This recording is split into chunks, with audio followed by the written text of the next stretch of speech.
Sepasang kekasih dalam bahaya setelah pengemudi DoorDash ketahuan menyemprot zat misterius pada pesanan makan malam mereka. Kini saat penegak hukum menangkapnya, semua terekam kamera. Apakah kamu tahu kenapa kami ada di sini? Mungkin karena kejadian di Indiana. Ya, Bu. Ini adalah program Inside the Crime yang dipersembahkan oleh Law and Crime, saya Elizabeth Milner. Sebagai pengguna layanan antar makanan, kasus ini sangat membuat saya muak. Pengemudi DoorDash mengaku menyemprotkan sesuatu, namun berdalih ada alasannya. 7 Desember 2025 kita di Evansville, Indiana. Sekitar tengah malam, Mark Cardin dan istrinya menunggu pesanan Arby's diantar. Seperti banyak orang lainnya, mereka menggunakan layanan pemesanan makanan DoorDash untuk mendapatkan makanan mereka. Saat makanan tiba dan mereka mulai makan, Mark dan istrinya langsung merasa sakit. Keduanya merasakan sensasi terbakar di mulut, hidung, tenggorokan, dan perut, lalu mulai muntah. Keduanya langsung tahu ada yang salah dengan pesanan mereka. Dan mereka melihat rekaman kamera bel pintu mereka dan buktinya tampak jelas di sana. Mark mengunggah video ini ke media sosial dengan keterangan di Facebook. Karyawan DoorDash cukup baik untuk menyemprotkan semacam racun atau apapun yang mereka coba semprotkan ke seluruh makanan saya saat diantar ke rumah saya. Sampai jumpa di pengadilan. Klip pengantaran itu pun viral. Jika belum melihat, video itu menampilkan pengemudi pengantaran pasangan tiba di rumah mereka sesaat lewat tengah malam. Dia meletakkan makanan dan mengambil ponsel dengan satu tangan. Kemungkinan untuk mengambil foto pesanan, karena pasangan itu memang menerima konfirmasi pengantaran yang mengatakan pesanan mereka tiba pada pukul 12 lewat 1 menit malam. Namun di kamera bel pintu, kamu melihat pengemudi menyemprotkan zat dari kaleng aerosol kecil di gantungan kuncinya, lalu segera kembali ke mobilnya.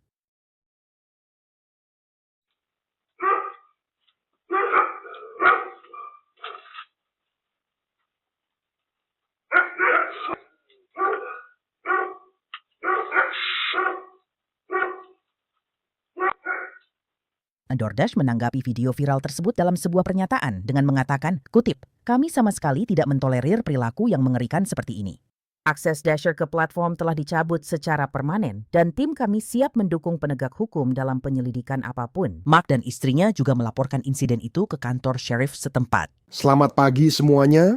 Ini Mark Cardin, keluarga yang terlibat dalam insiden semprotan merica DoorDash. Jadi istri saya sudah membaik, saya secara mengejutkan, saya justru semakin buruk. Saya batuk sangat parah karena infeksi saluran pernapasan saya sampai-sampai saya benar-benar harus absen kerja. Sayangnya, saya harus menghabiskan sisa hari libur saya yang terakhir.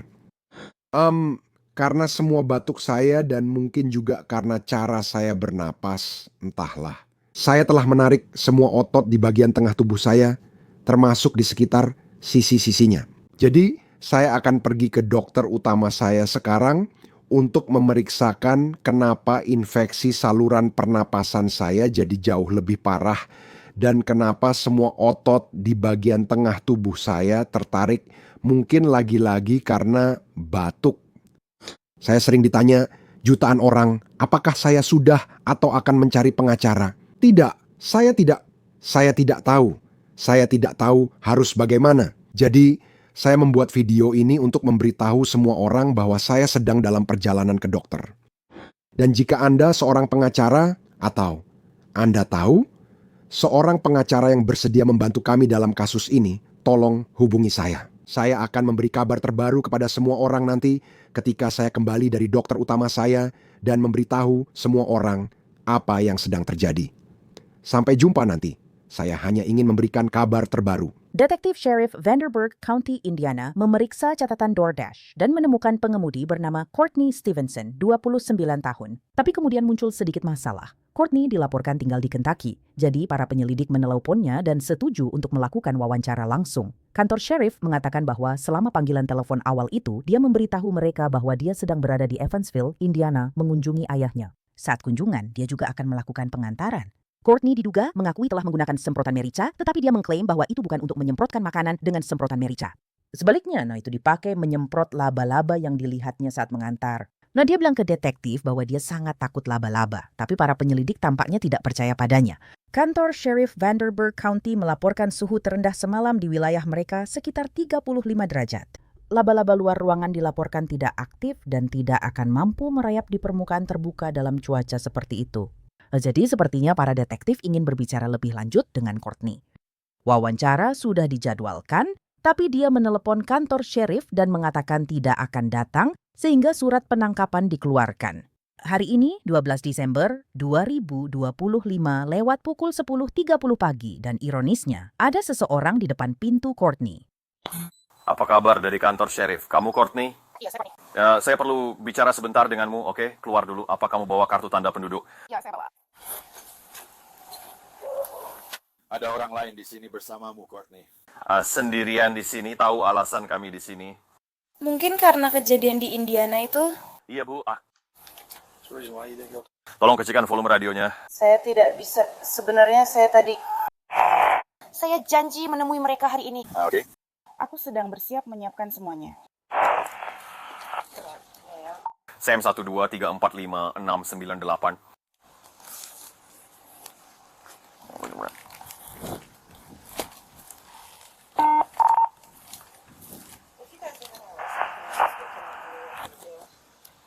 Lima puluh dua.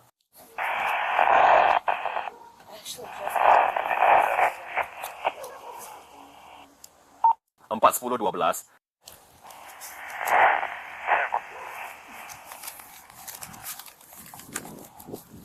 Mereka ingin kamu, jadi hari ini kamu akan masuk penjara Kabupaten Kraken di Evansville. Vanderbilt akan menjemputmu. Mereka belum mengajukan tuntutan. Kamu punya surat perintah penangkapan. Aku sudah di sini mencari namaku di kasus Indiana, tapi tidak ada tuntutan untuk... Kamu punya surat perintah. Mereka mungkin sudah mengajukannya.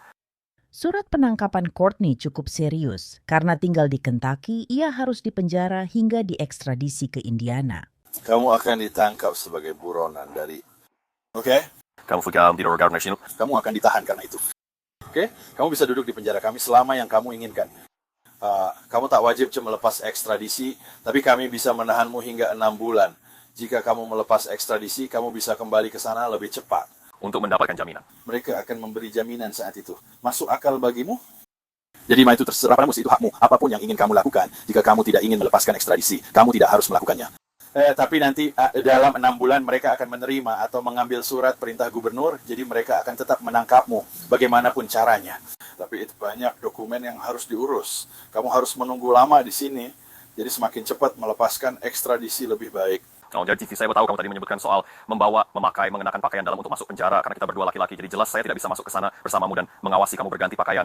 Setelah kami mengawasi kamu dengan surat perintah, kami akan terus mengawasi kamu. Oke? Saya tidak masalah kalau kita masuk ke dalam rumah bersamamu, kamu membawa sepasang pakaian dalam, lalu nanti di penjara kamu memakainya, itu tidak masalah. Saya keberatan jika kamu pakai kaos kaki dan sepatu sebelum pergi. Mereka akan memberikannya saat kamu tiba di sana. Jadi intinya, Beri aku, Bra, tapi aku ingin memastikan bisa mendapatkannya. kalau kamu mau bawa sepasang, aku tidak masalah sama sekali, tapi aku akan membiarkanmu memakai kaos kaki dan sepatu. Tapi aku tidak bisa membiarkanmu ganti pakaian atau semacamnya.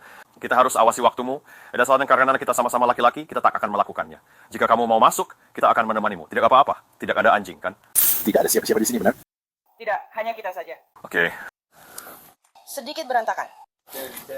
Ya, ibuku dan ayah tiriku akan pulang juga nanti.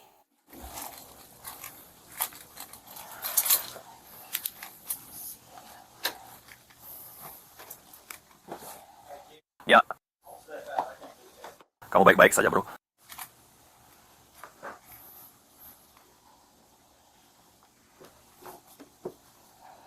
Tak seorang pun akan membiarkanku di sana.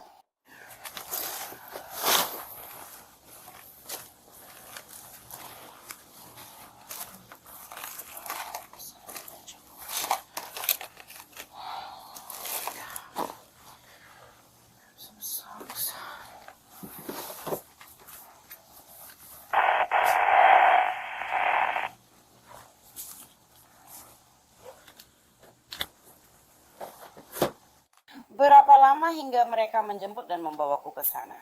Hari ini hari Jumat. Nah, kamu mungkin akan menjalani sidang pertamamu pada hari Senin di sini di McCracken, dan pada saat itu kamu bisa memilih apakah kamu menyerahkan ekstradisi atau menerimanya. Mereka punya beberapa hari untuk menjemputmu. Vancouver County dan Evansville hanya 2 jam, jadi aku yakin mereka segera menjemputmu.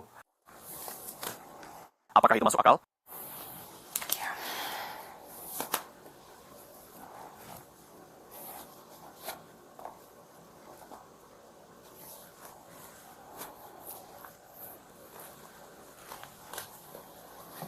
Kamu mau bawa jaket, mobil panas, dan kamu langsung ke penjara. Jadi aku sarankan tidak. Kamu sudah pakai sepatu? Sudah. Aku punya uang di dompet itu, bolehkah aku mengambil sedikit untuk proses administrasi supaya aku bisa menelepon? Di mana itu? Itu ada di dompet itu di sana. Silakan melangkah ke sana dan aku akan mengawasi saat kamu mengambilnya atau aku yang akan mengambilnya. Jika kamu tidak keberatan aku mengambilkan dompetnya untukmu, pastikan saja tidak ada senjata atau apapun di dalamnya, oke? Itu ada di samping. Di mana? Des. Uangnya ada di kantong kecil ini. Kamu mau semua uangnya ikut denganmu? Tidak. Hanya yang 20.000 saja di situ. Yang di sini, aku akan biarkan kamu ambil sebanyak yang kamu mau. Kalau kamu mau bawa semuanya, tidak apa-apa. Aku tidak ingin membukukan semuanya, hanya berjaga-jaga. Kamu mau biarkan di luar atau mau masukkan lagi ke dalam tas? Tidak akan apa-apa. Oke, kita akan pergi ke sini. Kamu bisa keluar ke sana. Kamu perlu mengunci pintunya. Mungkin. Kamu punya kunci atau kamu hanya makan sambil menguncinya saja? Aku punya kunci, tak masalah. Aku tak akan kembali. Aku mengerti itu.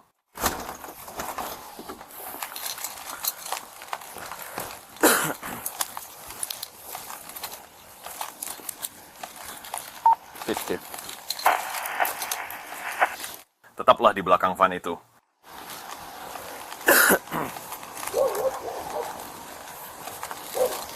Tunggu saja di sana untukku.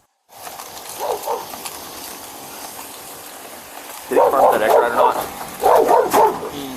Ask him if he's confirmed yet.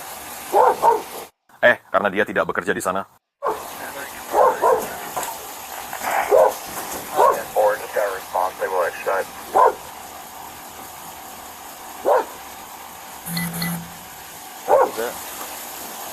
Di sini saja. Ya, jalan cepat. Hei. Saya tidak tahu Suwane. Boleh aku lihat ponselmu? Iya. Baiklah, mereka memanggilmu. Oke, jadi silakan dan kita akan membahasnya. Berdiri di situ saja. Aku tidak mau menjatuhkan ponselmu dan merusaknya. Oke?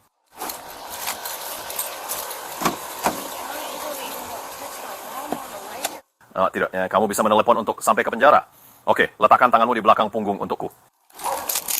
Kamu sedang ditangkap, oke? Ini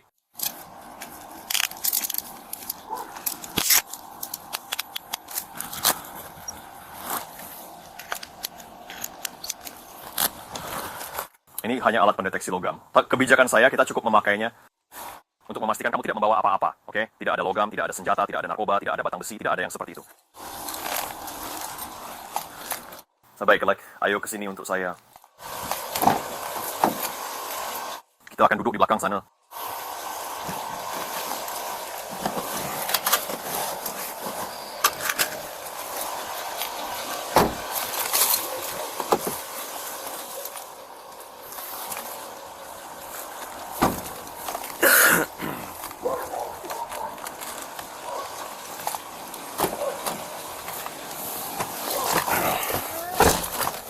Hei, apa ya?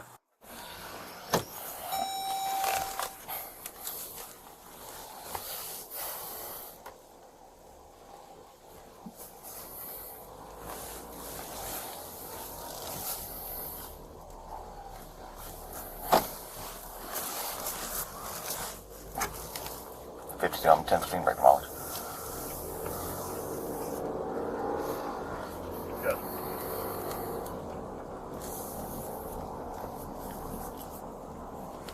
Satu 2014 sedang dalam perjalanan ke. Kalian sudah ambil berkasnya.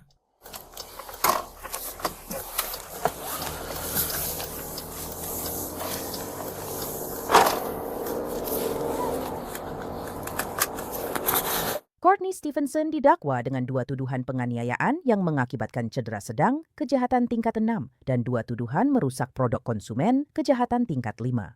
Sheriff Vanderburgh County, Noah Robinson, menyatakan warga harus bisa percaya makanan yang mereka pesan untuk keluarga aman. Jika seseorang melanggar kepercayaan dan membahayakan orang lain, kami akan segera merespons dan menuntut secara hukum. Saya mengapresiasi para detektif dan berterima kasih kepada kantor Sheriff McCracken County serta kantor Kejaksaan Vanderburgh County atas bantuan dalam penangkapan ini. Hal ini membuat kita bertanya-tanya, jika Mark Cardin tidak mengungkapkan apa yang terjadi padanya dan istrinya, mungkin Courtney tetap luput dari perhatian. Sehari sebelum ditangkap, Mark lewat video mengucapkan terima kasih kepada yang membagikan kisahnya. Hai, ini Mark. Berikut pembaruan dariku. Jadi aku baru saja selesai bertemu dengan dokter utamaku. Dan dia setuju bahwa apapun flu atau masalah pernapasan yang aku alami sebelumnya sekarang, semakin parah karena insiden semprotan merica pada makananku dari DoorDash.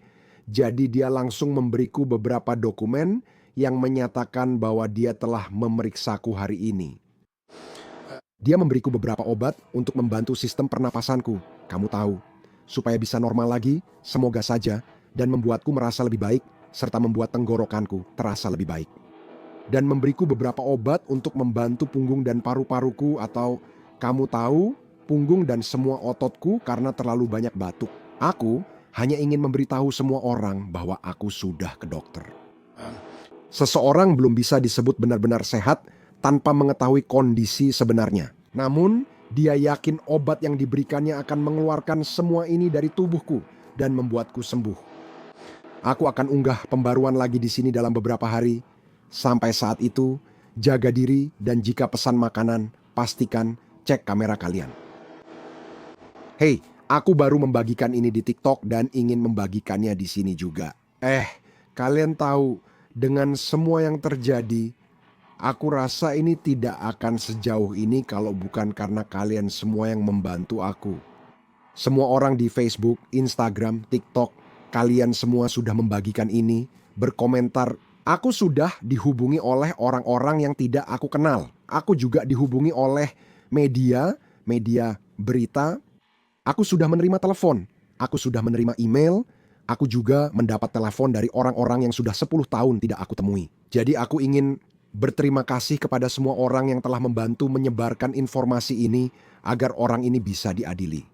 Aku ingin berterima kasih dari lubuk hatiku yang paling dalam. Aku tidak akan bisa, kamu tahu, mungkin mengejar orang ini kalau bukan karena kalian semua. Membantu lewat media sosial adalah alat yang sangat kuat. Dan aku benci bahwa aku bahkan harus membuat video ini, aku benci bahwa kalian bahkan harus membagikannya. Tapi informasi ini tidak akan tersebar luas dan tidak akan sampai sejauh ini jika bukan karena kalian semua. Aku bukan tipe yang suka tampil di depan kamera. Jadi kalian harus memaafkanku karena tidak ada editan keren di video-videoku atau hal-hal seperti itu. Aku buka TikTok dan Facebook untuk nonton video lucu. Jadi sekali lagi, satu-satunya alasan aku membuat pesan ini adalah untuk mengucapkan terima kasih kepada kalian semua dari lubuk hatiku yang paling dalam. Hingga rekaman ini dibuat, catatan online menunjukkan Courtney Stevenson masih di penjara McCracken County, Kentucky, usai melepaskan hak ekstradisi. Dia akan ditahan tanpa jaminan hingga dipindahkan ke Indiana. Terima kasih telah menyimak Inside the Crime kali ini. Saya Elizabeth Milner.